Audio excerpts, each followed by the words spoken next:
Hello, you're playing The Waiting Game. This is the show that eases the pain of video game anticipation with similar stuff.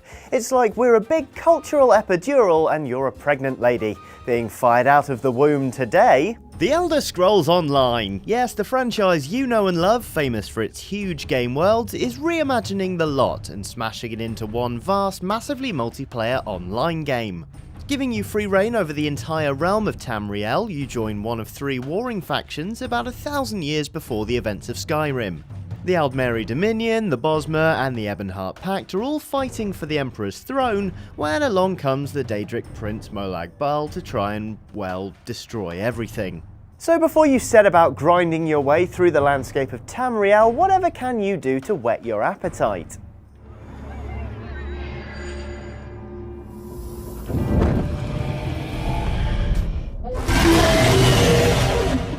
Okay, yeah, pretty obvious this one, but I promise I'm not trying to insult your intelligence. The Elder Scrolls V Skyrim is a bloody fantastic game. Chances are you already know that.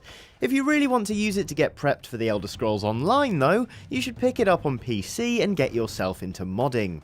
Not only does it add hundreds of hours of content from the canonical to the completely bonkers, it should get you used to having other people influence your game, important considering you're going to be playing an MMO and probably fighting a lot of strangers for no better reason than because they were there.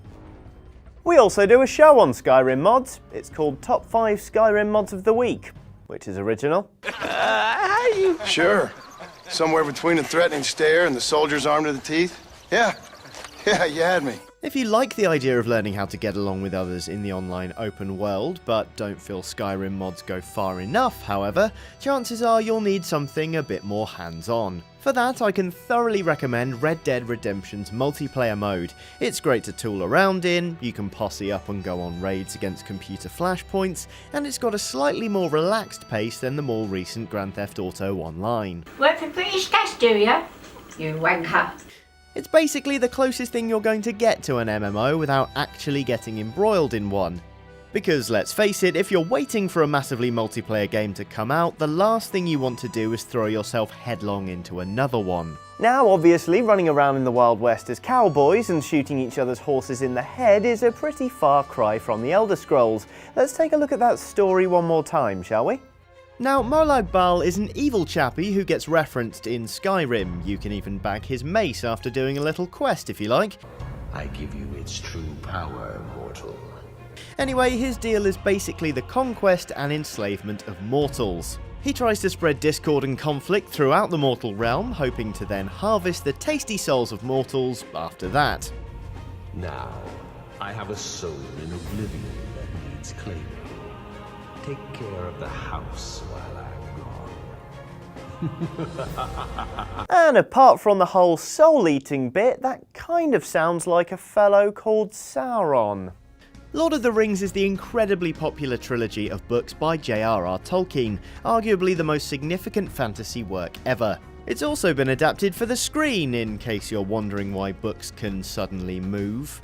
In Lord of the Rings, the Dark Lord Sauron, not dissimilar to Molag Bal, wants to crush the realm of man and take over the whole land by being straight up evil.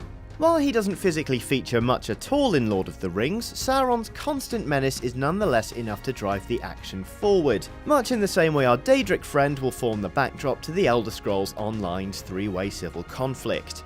Also quite similar to the plot of the Elder Scrolls Online is Dragon Age Origins. We're not recommending Dragon Age 2, that was rubbish. Dragon Age is a high fantasy RPG from BioWare in which you play a warrior, mage or rogue in the kingdom of Ferelden, which is currently in a state of civil uproar.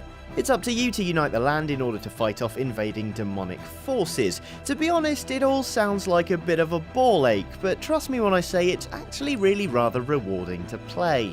As well as a varied plot of 6 origin stories, the combat has a satisfying depth, allowing you to issue orders and queue special attacks for NPCs in your group.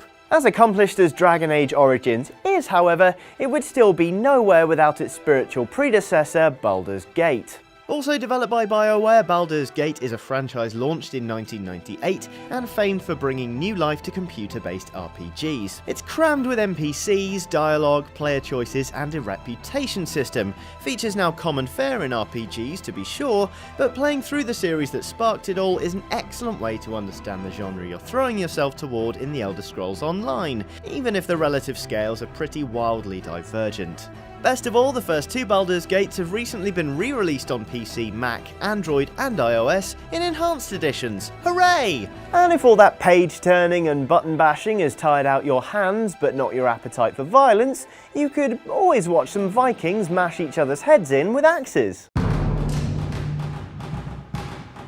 Having finished its first season just last year, it tells the story of one of the best-known Norse heroes, Ragnar Lodbrok, as he pioneers the first Viking raids into northern England. It goes quite well for him, which causes all sorts of trouble at home. Drama and violence both ensue.